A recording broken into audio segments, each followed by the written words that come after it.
Hello learner, my name is Ruchi Gupta. Welcome to my channel Ruchi eco classes for UGC net.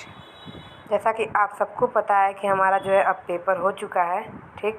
UPPSC GIC का जो है हमारा paper अब जो है हो चुका है, ठीक। अब हम जो है कि इकोनॉमिक्स के पेपर जो है अब हमारा जो है यूजीसी नेट का जो है पेपर होने वाला है, ठीक। तो अब हम जो है यूजीसी नेट का पेपर जो है स्टार्ट करते हैं। उसमें जो है आपको पता है इकोनॉमिक्स के लिए जो है अगर आपको जेआरएफ क्वालिफाई करना है तो आपको पेपर वन के साथ साथ आपका जो है पेपर टू में भी कमांड होना ज़्यादा ज़रूरी है। और पेपर वन अगर आपको जेआरएफ क्वालिफाई करना है तो पेपर वन में आपको एटलीस्ट 35 एबव क्वेश्चन तो आपको सही ही होने चाहिए, तभी आप जा कर के जो है जेआरएफ क्वालिफाई कर सकते हैं, या अराउंड 40 क्वेश्चन जो है सही होने चाहिए, ठीक।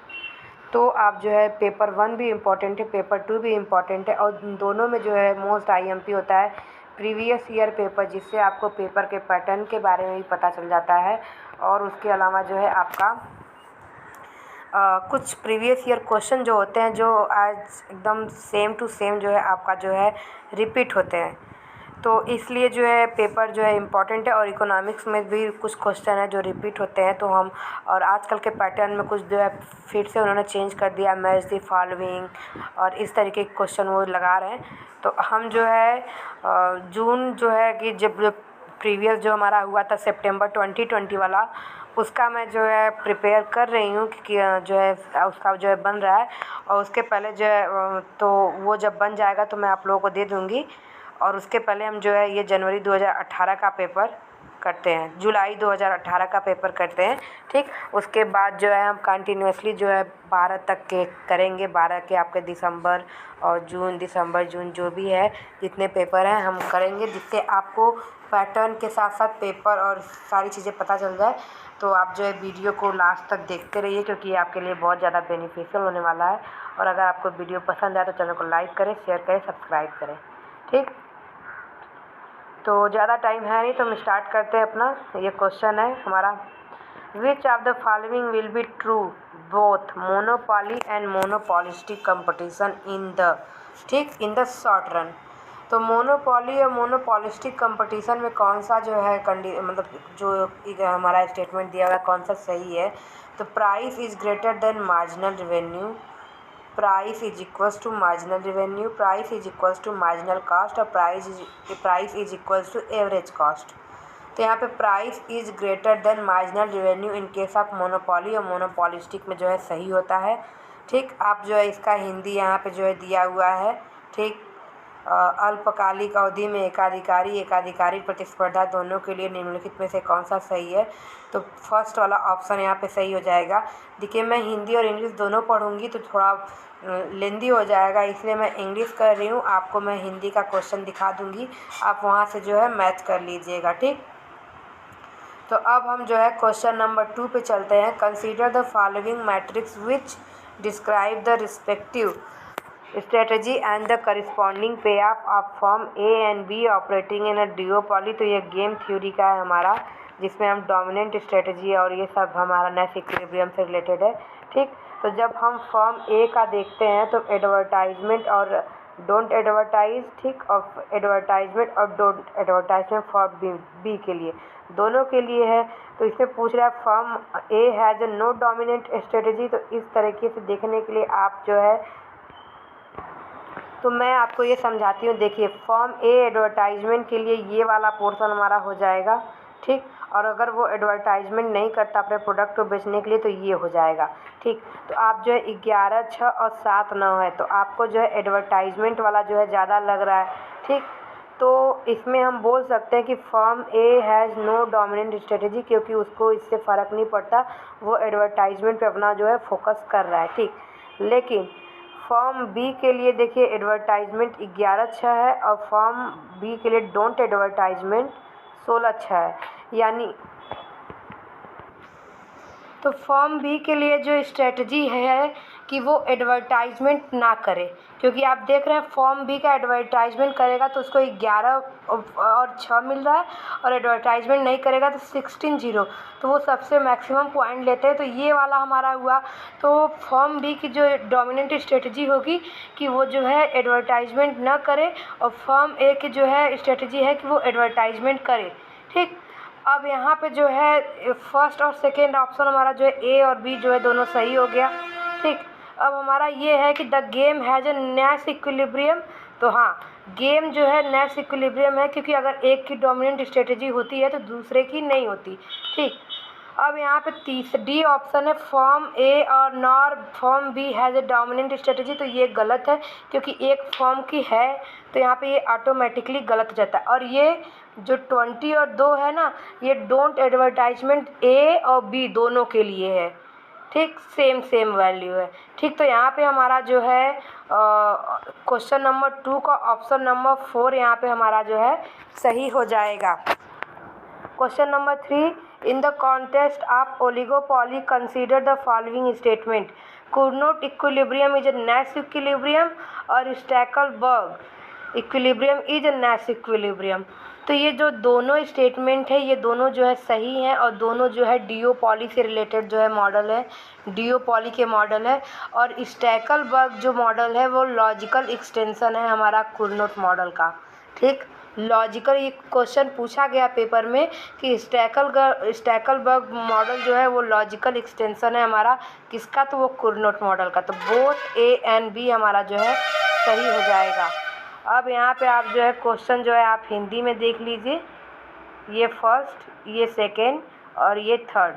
ठीक, अब हमारा है चौथा, match list first and list second and point out the correct answer from the code. ठीक, तो ये जो है हमारी प्रॉफिट थ्योरी है जो हमारी, उसके बारे में है। Profit as a dynamic surplus किसने दिया है, तो डायनामिक सरप्लस हमारा जो है JB क्लार्क ने दिया हुआ है। ठीक, ये ऑप्शन हमारा यहाँ से ये हो जाएगा। ठीक, अब profit as a reward for innovation ये हमारा जो है शुम्पीटर ने दिया हुआ है। तो बी का हमारा जो फर्स्ट है और ए का हमारा जो है फोर्थ है। तो आप जो है यही से एलिमिनेशन मेथड यूज करेंगे। देखिए, अगर आपको ए ऑप्शन पता है तो यहाँ पे JB क्लार्क, तो यहाँ से 2 और 3 हो जाएगा।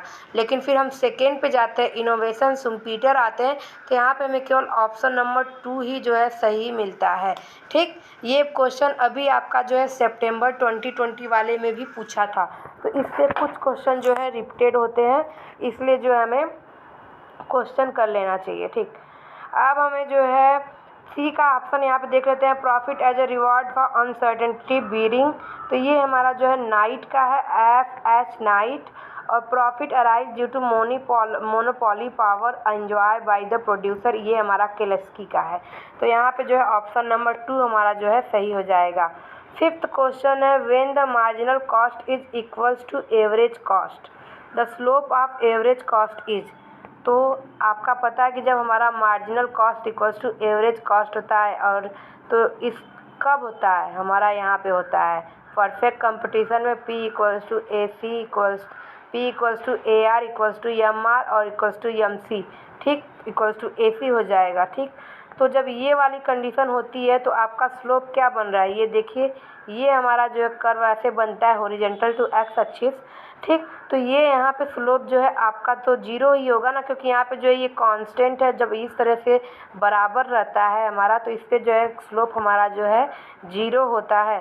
तो यहाँ पे हमारा स्लोप जो है 0 हो जाएगा। अब हमारा है क्वेश्चन नंबर 6।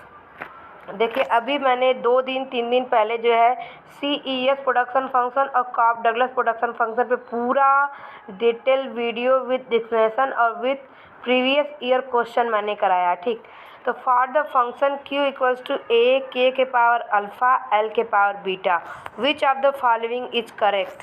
तो K के, ये हमारा कॉप डगलस प्रोडक्शन फंक्शन है, ये जो है डिग्री ऑफ होमोजेनिटी इज 1। ठीक, elasticity of substitution is equals to alpha और बीटा। तो output elasticity with respect to capital is alpha. Marginal product of factor equals to average product of factor. तो यहाँ पे देखिए, डिग्री ऑफ होमोजेनिटी जो होता है, डिग्री ऑफ होमोजेनिटी वो 0 होता है। ठीक। ये कांस्टेंट रिटर्न टू स्केल होता है, होमोजीनियस होता है, लेकिन डिग्री ऑफ होमोजीनिटी हमारा 0 होता है, और elasticity of substitution in case of Cobb Douglas हमारा 1 होता है, और ये इनका जो है कंपलसरी कंडीशन होता है। ठीक। और आप जो है मेरा CS और जो है कॉफ डगलस प्रोडक्शन फंक्शन आप जा करके ज़रूर देखिएगा, मैंने 2 ही दिन पहले दिया हुआ है। आपको वहाँ से जो भी क्वेश्चन यहाँ से बनते हैं CS और कॉफ डगलस से आपको पूरे के पूरे मिल जाएंगे। Output elasticity with respect to capital is alpha, ये हमारा यहाँ से ऑप्शन नंबर 3 जो है सही हो जाएगा। ठीक। अब नेक्स्ट है हमारा 7, When an information asymmetry is observed।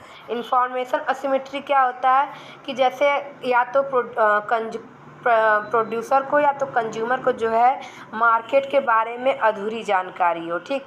तो after an agreement is obtain between individual it is called. ठीक। तो ये जो है हमारा मोरल हजार्ड, क्योंकि जब हमारा ये इंफॉर्मेशन असिमेट्री होता है तो उसमें जो है इंडिविजुअल को जो है प्रॉब्लम होती है। तो जो मतलब कहने का मतलब ये है कि असिमेट्रिक इंफॉर्मेशन किस कैटेगरी में आता है, तो ये जो है मोरल हजार्ड में आता है। ठीक। और अगर आप कहेंगे कि सिग्नलिंग क्यों नहीं होगा, तो सिग्नलिंग इसलिए नहीं होगा क्योंकि ये जो इंफॉर्मेशन असिमेट्री की प्रॉब्लम होती है उसको सॉल्व करने के मेथड में हम सिग्नलिंग यूज करते हैं। जैसे कि सोचिए, अगर प्रोड्यूसर को पूरी जानकारी है, बायर को अधूरी जानकारी है कि अगर वो कार बेच रहा है, इस कार में ये प्रॉब्लम उसे पता ही नहीं है, तो आप उसे हिंट देते हैं, या कोई भी तीसरा बंदा जो भी है उसे हिंट देता है सेल्समैन। तो अगर वो हिंट पकड़ लेता है, यानी सिग्नल देता है, आप पकड़े या ना पकड़े वो अलग बात है, तो ये एक जो है उसको सॉल्व करने का मेथड है। और मोरल हजार्ड ये जैसे कि एक इथिकल वैल्यू में आ जाता है कि इंफॉर्मेशन प्रोड्यूसर जो है कंज्यूमर को बिना कोई प्रोवाइड किए इंफॉर्मेशन वो जो है उसे बेच रहा है एक गलत चीज़, तो इसलिए जो है इशू है वो मोरल हजार्ड में आ जाता है। ठीक। अब ये हमारा जो है क्वेश्चन हिंदी में है चौथा का, ये हमारा 5वां है। यहाँ पे इसका आंसर 0 आएगा, और यहाँ पे इसका ऑप्शन नंबर 2 आएगा, और यहाँ पे हमारा 6 का 3 आएगा, और 7वां का 2 आएगा। ठीक। अब हमारा है यहाँ पे 8वां। ये देखिए इम्पॉर्टेंट क्वेश्चन है आपका, जो है पूछा हुआ है डायग्राम से। तो हम स्टार्ट करते हैं।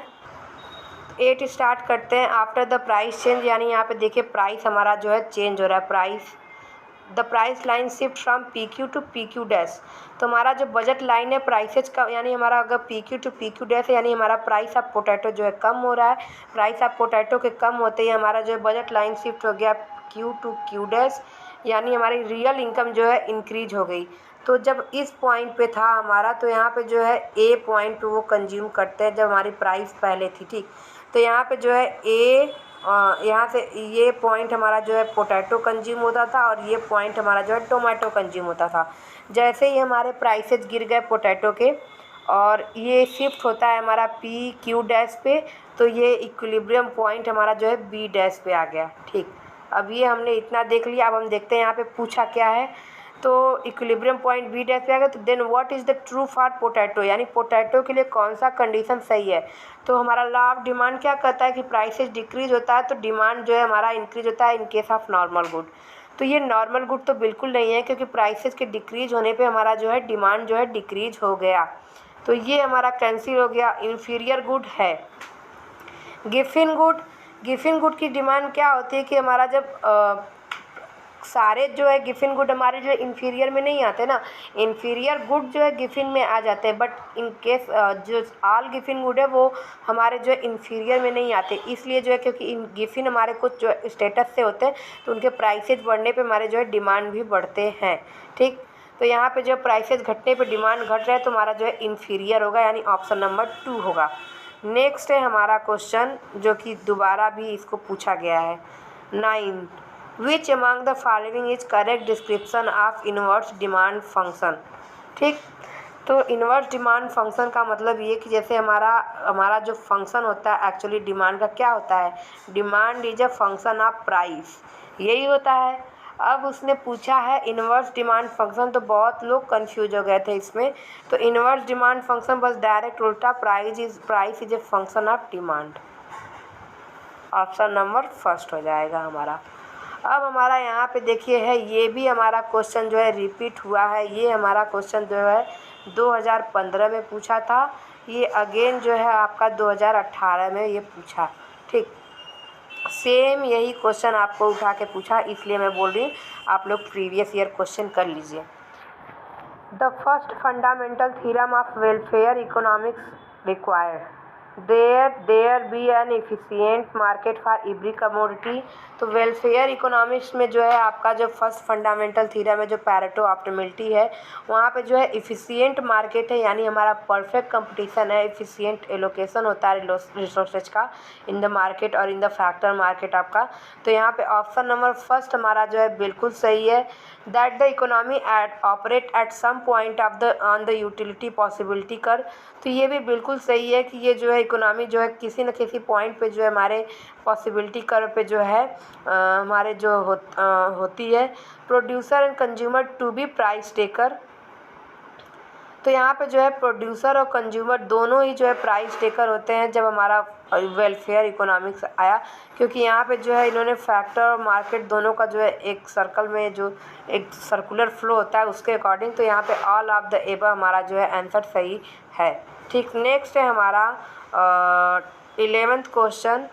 The theory is which trade cycle is generated due to exchange of actual over the desired investment has been given by who among the following। तो ये जो है हमारी थ्योरी दी थी हाइक ने दी थी, जिसमें उन्होंने ट्रेड साइकिल में जो है उन्होंने एक्चुअल इन्वेस्टमेंट को जो है डिजायर इन्वेस्टमेंट से जो है अपना जो है प्रिफर किया था। ठीक, तो यहाँ पे जो है हमारे एफ हाइक का जो है आंसर सही हो जाएगा। अब हम जो है इसको हिंदी में आप देख लीजिए 8th वाला, ठीक, 9th 10th 11th। Consider the following statement.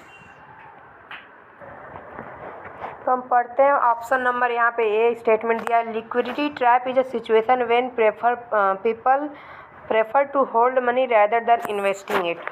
तो ये बिल्कुल सही है, इन्वेस्टमेंट जब हमारा ये वाला कंडीशन होता है लिक्विडिटी ट्रैप सिचुएशन, यहाँ से यहाँ जब हमारा इलास्टिक होता है ए टू बी, हमारा जो है लिक्विडिटी ट्रैप सिचुएशन कहा जाता है। यहाँ पे जो है हमारा रेट ऑफ इंटरेस्ट बहुत ही लो होता है। इस सिचुएशन पे हमारा जो है डिमांड फॉर होल्डिंग मनी जो है वो मतलब डिमांड फॉर मनी जो होती है इन्वेस्ट इन बॉन्ड वो बहुत ही कम होती है, और लोग जो है अपने इनकम को जो है डिमांड फॉर होल्डिंग मनी में जो है प्रेफरेंस करते हैं रखना, यानी कि वो लोग अपना जो लिक्विड के रूप में रखना पसंद करते हैं। तो इस रेट ऑफ इंटरेस्ट पे यहाँ पे इस लिक्विडिटी ट्रैप सिचुएशन में जो है ये कंडीशन हमारा जो है ऑप्शन नंबर ए सही है। और लिक्विडिटी ट्रैप सिचुएशन किसने दिया था? किन्स ने दिया था। ठीक, और इस केस में हमारी कौन सी पॉलिसी जो है अच्छी होती है, आज इफ़ेक्टिव होती है? तो लिक्विडिटी ट्रैप सिचुएशन में हमारी जो है फिजिकल पॉलिसी इफ़ेक्टिव होती है और मॉनेटरी पॉलिसी टोटली इनइफेक्टिव होती है। अब हम बात करते हैं लिक्विडिटी प्रेफरेंस की। तो लिक्विडिटी प्रेफरेंस का मतलब आप यहाँ से अगर देख के ही आपको समझ में आएगा कि लिक्विड के रूप में प्रेफर करना, यानी मनी को जो है हम लिक्विडिटी के रूप में रखने को प्रेफर करते हैं। ठीक, अब यहाँ पे दिया क्या statement, liquidity preference is the situation when people prefer to invest money rather than hold it. तो ये बिल्कुल उल्टा दे दिया, आपका जो है लोग लिक्विड के रूप में जो है रखना प्रेफर करते हैं, और यहाँ पे बोल रहा है कि लोग डिमांड में रखना प्रेफर कर रहे हैं। तो ये ऑप्शन आपका बी जो है गलत हो गया। ठीक, अब बी गलत हो गया तो मैं आपको सी और डी के बारे में बताऊंगी, लेकिन यहाँ पे आपको एक क्वेश्चन सॉल्व करने का तरीका बताती हूँ कि आपको यहाँ पे जब बी गलत हो गया तो आप ऑप्शन में जाके देखिए कि बी वाला ऑप्शन कहाँ कहाँ है। ठीक, तो यहाँ पे आपका बी यानी ये वाला नहीं होगा, यहाँ पे बी ये वाला नहीं होगा, यहाँ पे बी ये वाला नहीं होगा। ठीक, यानी यहाँ पे एक ही ऑप्शन बचता है ए सी डी, यानी ऑप्शन 2। ये कब आप कर सकते हैं? जब आपको 1 या 2 आ रहा हो तो आप एलिमिनेशन मेथड यूज कीजिए और आपका टाइम जो है बचेगा और आप जल्दी कर पाएंगे, और इससे जो है क्वेश्चन सही भी रहते हैं। ठीक, अब मैं आपको जो है लिक्विडिटी क्रंच के बारे में बताती हूँ कि लिक्विडिटी क्रंच क्या होता है। ठीक, तो लिक्विडिटी क्रंच ये होता है जब हमारे इकोनॉमी में जो है, मनी मार्केट में जो है, हमारी सप्लाई ऑफ मनी जो है कम हो जाती है।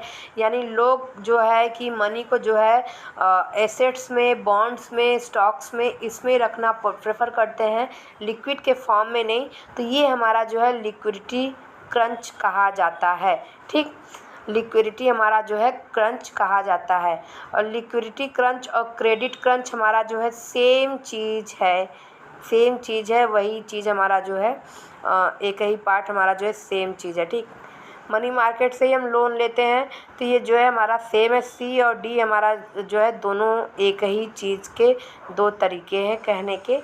तो यहाँ पे ऑप्शन नंबर सेकेंड हमारा जो है सही हो जाएगा। Menu cost in relation to inflation refers to, तो cost of revaluating currency, cost of altering price list, cost of maintenance of monetary base, cost of finding better rates of return. तो अगर आपने मेन्यू कॉस्ट पढ़ा होगा तो आपको पता है कि cost of altering price list, यानी कि जैसे कि अगर आप सोचिए कि हमारे पहले जो है 5 रुपये का, मतलब 10 रुपये की चीज़ जो है 10 रुपये के जो है पाउडर मिलता था। ठीक, वॉशिंग पाउडर 10 रुपये का मिलता था 250 ग्राम। लेकिन जब जैसे ही इन्फ्लेशन बढ़ा, उन्होंने जो है उसके वेट को जो है कम कर दिया और प्राइसेज को सेम करके रख दिया। ठीक, यानी कि अब 10 रुपये में जो है वो 150 ग्राम देते हैं, पहले 10 रुपये में 250 ग्राम देते थे। तो यहाँ पे एक मेथड होता है कि आप वेट को कम करके ऑल्टर कीजिए।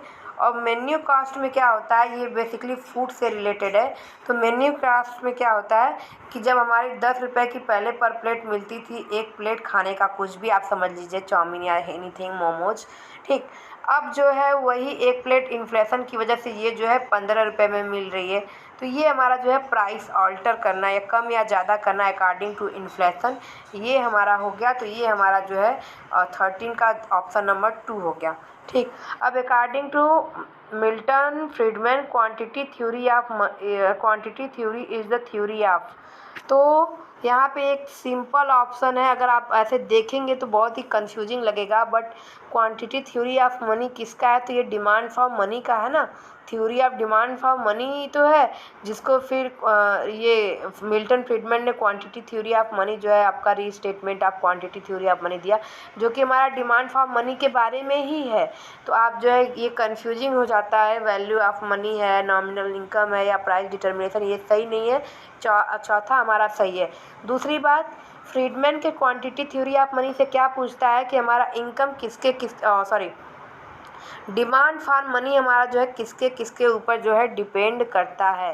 ठीक, ये हमारा पूछता है डिमांड फॉर मनी हमारा किसके किसके ऊपर डिपेंड करता है, तो ये वाई के ऊपर और रेट ऑफ इंटरेस्ट दोनों के ऊपर जो है। In case of Milton Friedman हमारा डिमांड फॉर मनी वेल्थ यानी इनकम और रेट ऑफ इंटरेस्ट दोनों के ऊपर जो है डिपेंड करता है।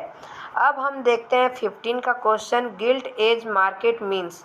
तो गिल्ट एज मार्केट का मतलब ये होता है कि मार्केट ऑफ गवर्नमेंट सिक्योरिटीज़, यानी जो है हम अपने गवर्नमेंट सिक्योरिटी को जो है मार्केट में जो है बेचते और ख़रीदते हैं, उसे जो है हम जो है मार्केट ऑफ गवर्नमेंट सिक्योरिटीज़ बोलते हैं। तो यहाँ पे ऑप्शन नंबर 3 हमारा जो है सही हो जाएगा। अब यहाँ पे 16 दिया है, which of the following is likely to be most inflationary in its impact, यानी कि सबसे ज़्यादा इन्फ्लेशन कौन क्रिएट करता है, इसके बारे में देखना है। यहाँ पे तो देखिए, फर्स्ट है रिपेमेंट ऑफ पब्लिक डेप्ट। पब्लिक डेप्ट का रिपेमेंट करते हैं क्या इन्फ्लेशन, तो पब्लिक के पास जब पैसा जाएगा, ठीक, तो मनी सप्लाई इंक्रीज होगा, आपका ये वाला पोर्शन। सब ने जो है थोड़ा थोड़ा ये है कि इन्फ्लेशन बढ़ेगा, बट सबसे ज़्यादा हमें ढूंढना है। तो borrowing from the public to finance a budget deficit, borrowing from bank to finance a budget deficit, creating new money to finance a budget deficit। अगर जो है आप बजट डेफिसिट के लिए बारोइंग करते हैं तो थोड़ा बहुत होता है, ठीक, चाहे वो बैंक से ले चाहे वो पब्लिक से ले। लेकिन अगर बजट डेफिसिट को जो है फाइनेंस करने के लिए आप जो है न्यू मनी को जो है क्रिएट करते हैं, नई करेंसी छापते हैं, तो ये सबसे ज़्यादा इन्फ्लेशन क्रिएट करता है। क्रिएशन ऑफ न्यू मनी या प्रिंटिंग न्यू मनी, ये सबसे ज़्यादा जो है क्रिएट करता है। तो ये हमारा जो है ऑप्शन नंबर 4 हो जाएगा। ठीक, अब आप जो है 12th का हिंदी में देख लीजिए, और मैं इसका PDF जो है आपको अपने टेलीग्राम चैनल लिंक पे जो है शेयर कर दूंगी। और अगर जो है आपको वीडियो पसंद आए तो आप चैनल को लाइक कर दीजिए, शेयर कर दीजिए, सब्सक्राइब कर दीजिए। और अगर आपको जो है कहीं पे भी कोई भी डाउट हो तो आप कमेंट सेक्शन में जो है कमेंट कीजिए। ठीक, तो हम चलते हैं अपने नेक्स्ट क्वेश्चन पे, question number 17। Consider the following statement regarding the marginal standard facility. ठीक, और हमारा जो है यहाँ पे LAF है, लिक्विडिटी एडजस्टमेंट फैसिलिटी। तो ये हमारा जो है बैंक से रिलेटेड है कि हमें जो है ऋण लेने के लिए या बोरोइंग करने के लिए कौन कौन सी फैसिलिटी, तो उसमें जो है ये दिया है। तो MSF is on the line of existing LAF and is part of it. यानी हमारा जो मार्जिनल स्टैंडर्ड फैसिलिटी जो है वो हमारे LAF line of adjustment facility के जो है हमारा जो है यहाँ पे होती है, और ये जो है उसी का पार्ट है। ठीक, MSF is a costlier route than repo, यानी रेपो रेट से हमारा जो है ये एक तरीके का रेट ही है RBI का। तो रेपो से हमारा जो है कॉस्टलर होता है। ठीक, MSF function as last report for bank to borrow short term fund. और उसके बाद है हमारा MSF is link to the net demand and time liabilities of the bank. तो हमारा जो है ऑप्शन जो है यहाँ पे BCD, यानी कि हमारा A वाला जो ऑप्शन है यहाँ पे सही है। In case of 17 option number BCD सही है, A हमारा गलत है। ठीक, अब हम 18 पे चलते हैं। द अब्सॉर्प्शन अप्रोच, ये हमारा जो है बैलेंस ऑफ पेमेंट अप्रोच से रिलेटेड है। Of analysing balance of payment was formulated by. तो ये जो थ्योरी दी है आपकी सिडनी अलेक्जेंडर ने दी है, और ये थ्योरी किसके ऊपर बेस्ड है, यानी कौन से इकोनॉमिक्स की थ्योरी के ऊपर बेस्ड है। तो ये थ्योरी जो है आपकी जो है किन्स की थ्योरी के ऊपर बेस्ड है, अब्सॉर्प्शन। इसमें जो है कंजप्शन से रिलेटेड है कि एक कंट्री की जो है कंजप्शन जितना ज़्यादा होगा उतना उसका बैलेंस ऑफ पेमेंट जो है डेफिसिट होगा, कंजप्शन कम होगा तो वो एक्सपोर्ट। तो ये हमारा हो जाएगा सिडनी अलेक्जेंडर। ठीक, अब हम जो है 19 का क्वेश्चन करते हैं। Which among the following is not correctly matches with regard to balance of payment account. तो बैलेंस ऑफ पेमेंट अकाउंट में वाला देखिए करेंट होता है, कैपिटल होता है और फाइनेंशियल। तो जो फाइनेंशियल अकाउंट होता है वो हमारा कैपिटल अकाउंट का ही पार्ट होता है। ये तीन चीज़ें होगी हमारे। Import of good and services ये हमारा जो है करेंट अकाउंट का पार्ट हो जाएगा। तो इंपोर्ट जब हम करते हैं, ठीक, तो हमारा जो है एक मतलब हम जो है किसी को पेमेंट करते हैं, जब हम पेमेंट करते हैं तो ये हमारा जो है डेबिट का हो जाएगा। ठीक, रिसिप्ट ऑफ ट्रांसफ़र पेमेंट, तो ट्रांसफ़र पेमेंट कभी कभी पूछता है ट्रांसफ़र पेमेंट किसका पार्ट है, तो वो हमारा जो है करेंट अकाउंट का जो है पार्ट होता है। ठीक, तो ये हमारा जो है यहाँ पे हो जाएगा रिसिप्ट ऑफ ट्रांसफ़र पेमेंट हमारा हो जाएगा credit in the current account. ठीक, और फिर उसके बाद तीसरा ऑप्शन दिया है डायरेक्ट इन्वेस्टमेंट रिसिप्ट। तो डायरेक्ट इन्वेस्टमेंट की जो है रिसिप्ट हमने मिली है तो credit in the capital account. तो जो अब हमारी जो इन्वेस्टमेंट की हमें कि हमारे यहाँ रिसिप्ट हो रही है इतनी, तो हमारा ये क्रेडिट हो जाएगा कैपिटल अकाउंट पे। तो ये भी सही है हमारा, ये भी सही है। अब हमारा ये दे रहा है पोर्टफोलियो इन्वेस्टमेंट रिडेम्पशन, तो डेबिट इन करेंट अकाउंट, यानी कि हमारा जो है देखिए ये पोर्टफोलियो इन्वेस्टमेंट सबसे पहली बात ये हमारे कैपिटल अकाउंट का पार्ट होता है। दूसरा हम जो है पोर्टफोलियो को जो है रिपे कर रहे हैं, उनको वापस कर रहे हैं, तो ये हमारा डेबिट इन कैपिटल अकाउंट होना चाहिए। तो यहाँ पे ऑप्शन नंबर 4 जो गलत है, इसलिए हम यहाँ पे जो है हमारा ऑप्शन नंबर 4 सही है, क्योंकि ये पूछ रहा है नॉट करेक्टली मैचेज, तो हमारा 4th हमारा हो जाएगा सही। ठीक, अब हमारा है question number 20। Prebisch Singer hypothesis relate to. तो प्रेविस सिंगर हाइपोथेसिस हमारा जो रिलेट करता है वो होता है terms of trade off developing countries. ये क्वेश्चन आपको जो है बार बार सेम ऐसे ही पूछता है। तो ये जो है हमारा रिलेट करता है terms of trade off developing countries, यानी कि हमारा ऑप्शन नंबर 2 यहाँ पे सही हो जाएगा। अब हमारा है 21। Which of the following statement about the India's balance of payment is not correct. ठीक, तो यहाँ पे ऑप्शन नंबर फर्स्ट है if a foreign citizen deposit some money in bank in India the account regard this as a credit. तो ये बिल्कुल सही है। अगर कोई फॉरेन का जो है बंदा अगर हमारे बैंक में जो है कुछ मनी हमें जो है डिपॉजिट करता है तो वो हमारे लिए क्रेडिट होगा। The current account balance shows only the balance for trade in good and services combined. फिर allowing the error and omission the account always balance.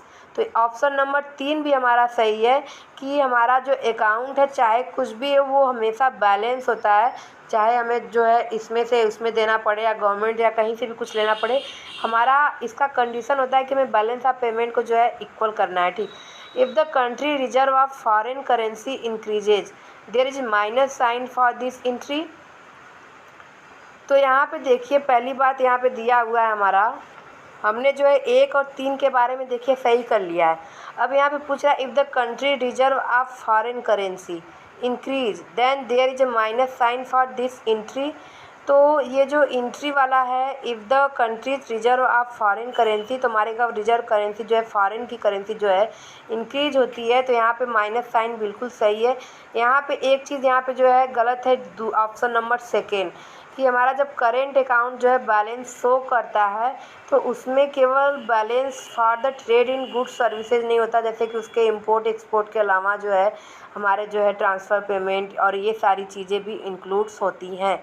तो यहाँ पे जो है ये करेंट अकाउंट का जो है, क्योंकि ये बीओपी के बारे में है, ठीक, ये हमारा जो है आप यहाँ पे देखिए ये बीओपी के बारे में है, और ये जब बोल रहा है बैलेंस फॉर ट्रेड तो ये ओनली हमारा बीओटी हो जाता है, बैलेंस ऑफ ट्रेड हो जाता है। ठीक, तो ये हमारा जो है बैलेंस ऑफ ट्रेड हमारा पार्ट होता है बीओपी का, बीओपी हमारा जो है बड़ा होता है, बीओटी हमारा छोटा होता है। तो यहाँ पे ऑप्शन नंबर 2 जो है सही है, बट कंप्लीट स्टेटमेंट नहीं है, इसलिए यहाँ पे ये ऑप्शन नंबर 2 जो है हमारा गलत हो जाएगा और ये हमारा सही हो जाएगा। ठीक, तो ऑप्शन नंबर 2 है हमारा 21 का।